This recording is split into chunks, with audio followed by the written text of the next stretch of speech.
Welcome all. So yes, today's topic is pujas of Lord Ganesha. Now many of you have been asking us that what kind of pujas are available with us for Lord Ganesha, and it's not just for us. I would be talking today, but in general, I'll be talking about for different aspects that Lord Ganesha is worshipped, and many of us are aware of this. But the general things that I'll be talking about today, okay, to explain this to people who want to know about this thing. See, the first thing is, as we all know, that Lord Ganesha is supposed to be a deity who is associated with removing all the obstacles and sufferings and problems and hurdles from one's life. And whenever we talk about hurdles and struggles, everyone is going through some sort of a struggle or hurdle in their lives in different ways, as per their karmic accounts, as per their different nature aspects or people they're associating with, and all of that, right? And the kind of decisions that you make, the correct decisions you make or the wrong decisions that you make.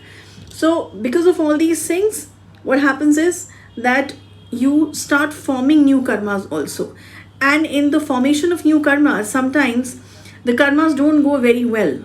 Your actions don't go very well. And then suddenly the obstacles will come, some hurdles will come. So who will be the deity? Which deity will be there to remove it? The first deity that we talk about is Lord Ganesha. Okay, he's the first one that we always, as we say, Shri Ganesha Nama, and then we start anything that we have to. So if you're having any sort of problem, any sort of hurdle or suffering in your work aspect or your for that matter life aspect, let's go one by one. For example, work, business, okay, you can go ahead and pray to Lord Ganesha for removing the obstacles of whatever kind of problem or barrier that you're getting. And that's why it's said that when Ganesh Chaturthi arrives, this is the best time to pray to Lord Ganesha in a way where these are special days when Lord Ganesha's vibrations, high energy levels are there on earth. So it's easier for the connection to happen during these days. Of course, any day you can pray Lord Ganesha or any deity, but few days and few nakshatras and few yogas which are made, the tithis which are there, they play a very important role in the success of any puja or any work for that matter. So Ganesh Chaturthi is a time when you pray to Lord Ganesha, and it's easier to achieve things and easier to connect and feel that energy or to get the maximum from that energy levels that we're talking about. So one is the work aspect. Second, even for your relationship for that matter, if you think that there's some sort of a problem which is coming in your life, which is major, which is not having a solution, unnecessarily some confusions are happening, Lord Ganesha's time, Ganesh Chaturthi's time, is the best time for getting the Lord Ganesha's puja for your relationships also. Okay, let's come down to the students. Ganesha is supposed to be having a big head, right? Simply means intelligence. The percentage of intelligence is very high. The percentage of wisdom is very high. Knowledge, wisdom, whatever you may call. So that's the thing, that's the reason that we say that students should also worship Lord Ganesha for attaining good education, knowledge and wisdom in their student life. And otherwise also, if you are actually going ahead with anything to do with the mind, where intelligence is needed, where you need the blessings of a sharper mind, Lord Ganesha's pujas are very beneficial here.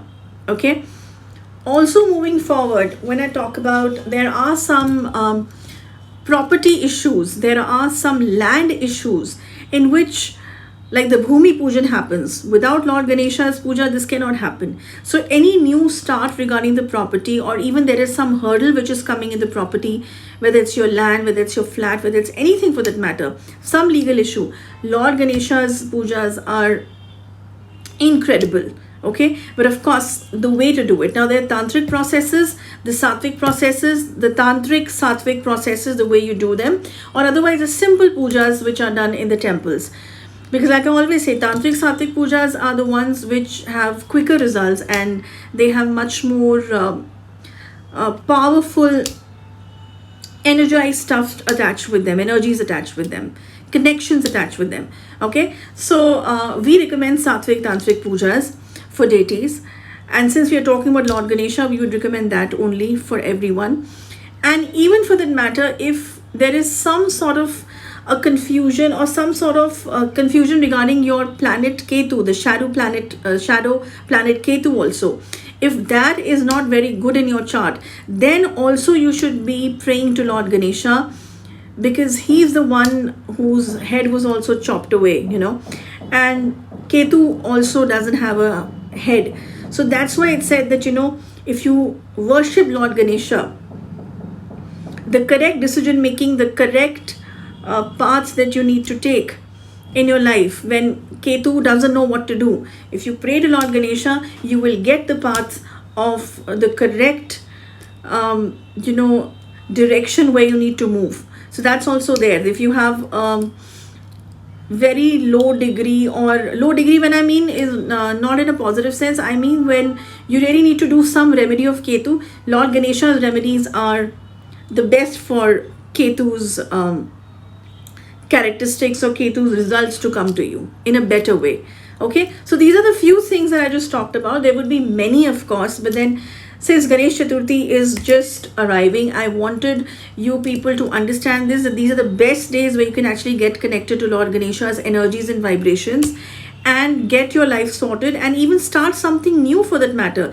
These are the problems that I've talked about, but things that you should be aware of, that Ganesh Chaturthi is all about the new beginnings.